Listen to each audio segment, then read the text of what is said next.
Welcome everyone to ExtraTime Uncensored, the news anchor of all of our FL. I'm JonyP, and today I'll be your host. Helping me out are BSUI, our director, and FwYanzi, our cameraman. Before I started out, I want to thank Palmont for allowing us to use their beautiful stadium for today to bring you all that happened in this first game week of RFL. This week's theme, dominations. There was a shocking result in all leagues, no exception.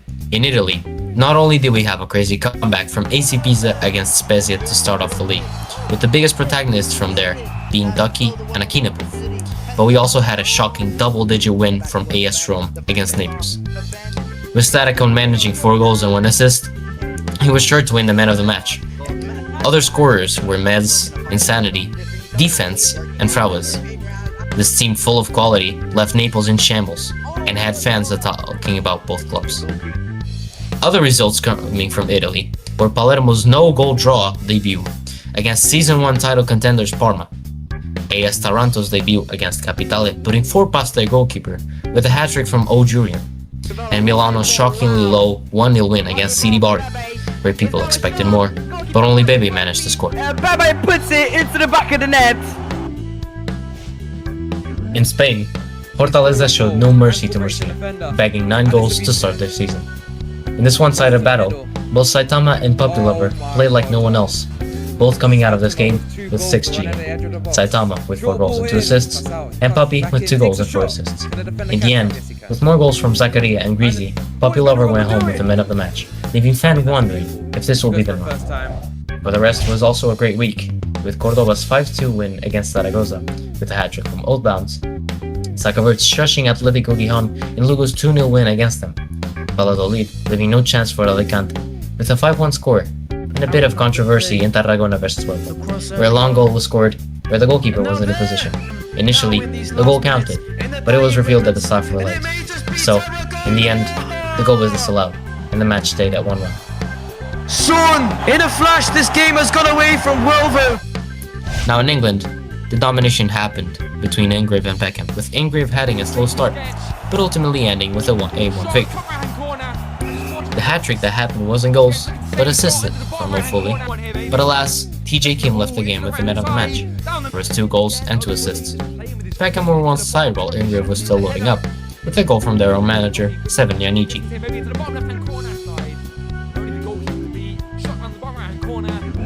A smaller domination happened, and it was Stafford putting 6 past Chorley, with a Taggy getting composition goal from it. Alan Games showed no remorse, snatching 3 goals, 1 assist, and the man of the match.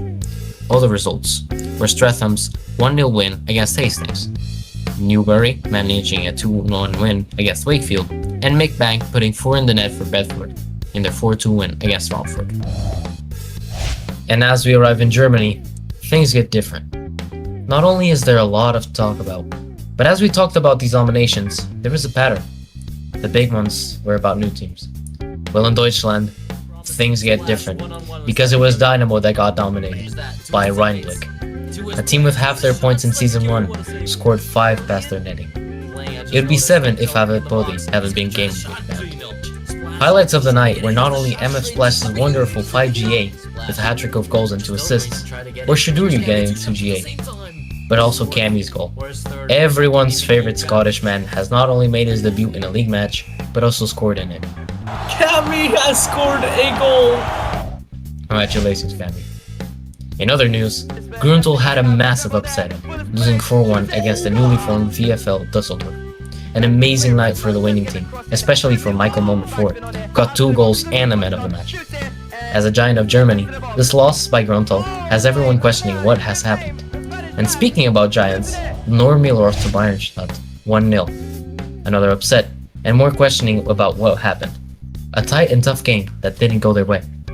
Other results were Alberstadt's 4-1 against SC Bremen, with ex-Milan Ronaldo and Wu leading the show, and Kropstadt's tight 5-3 win against Mainhugo, with both Premier Bacon and Eli Chesasenko's 4GA being crucial. And as we near the end, I left France to last for a reason. It's because of the wild derby we already had. Palmont and Montseville went head-to-head in a tight battle, where Palmont came out victorious. The match had everything: intensity, shock, and a lot of protagonists. One of those standing right beside me. Welcome to the show, Hely. How are you today? Hello, hello. I'm doing good. How about you? I'm doing great. Thank you for coming to this interview. Thanks for having me. So, straight into it. You spent full half a season with Montseville, created bonds, played your heart out. Why break all of that for Palma? Basically, we had a lot of internal issues that we couldn't solve. And at the end, I got sold because they wanted to make space for some other players. So I decided to go Palmont because Envy used to be a good friend of mine, and some of the boys were going there as well. So I was like, we go together. So would you say maybe that your departure was premeditated, that you were already in quite some talks before leaving ASM? Oh yeah, definitely. We talked about it before. As soon as Envy got the team, we talked about it, and then the situations at ASM got worse and worse and worse. So we talked about it, and we were like, I think it's time to go. That makes quite the sense, because you always had quite a close bond to key ASM players. Do you still speak to them, or has Yes. your relationship broken with them? We've got group chats. We got game nights like almost every day. We play a lot. We've got group chats that we play in every day. We play different games all the time. But friendlies, not that much. But we still talk, yeah. That's good to know. I was gonna ask about the recent situation that happened with Ikeda. Do you happen to know anything about that? Do you want to say anything about it? I mean, it's just unfortunate. I'm pretty sure he didn't know that the thing it had. But it's whatever. I hope he gets bailed soon. But if he doesn't, I think it's gonna be quite a loss for the team. I agree. He was a really huge player and important. Now, talking a bit about Palmont, if Palmont underperforms, are you going to jump ship again, or is this your final home forever? I mean, it depends, because the most of the people in the team are people I have chem with and people I like, and I speak to every day.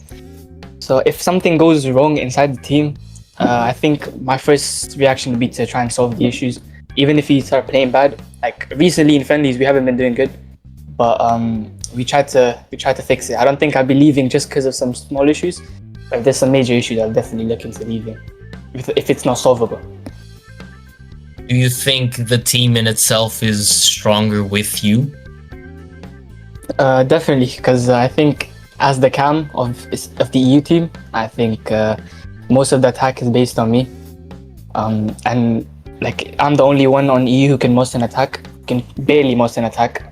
So I think it's very needed that I get in the box sometimes and help the counterattacks. What about your previous team, Montseville? Do you think they're either stronger or weaker with all these new players, you leaving, some players leaving? I mean, the stats speak for themselves. You saw the match, we saw the match. You know the score, 4-2. So I think they definitely had a big setback. All right, that's about everything that I have for you. Thank you again, Hely, for coming on this show. Your first interview. And a pleasure for one. This was Helicopter talking with us here in ExtraTime Uncensored. Thank you. Other results coming from friends were Vertalax 4-0 against Mets, Adams hat-trick in the Hans win against Porto Clare 3-1, Beaumont putting 3 past Lorient, and a tight rivalry game between St. Roche and Clermont, where St. Roche came out victorious. Thank you all for tuning in. I'm Johnny P, and I'll see you all next week.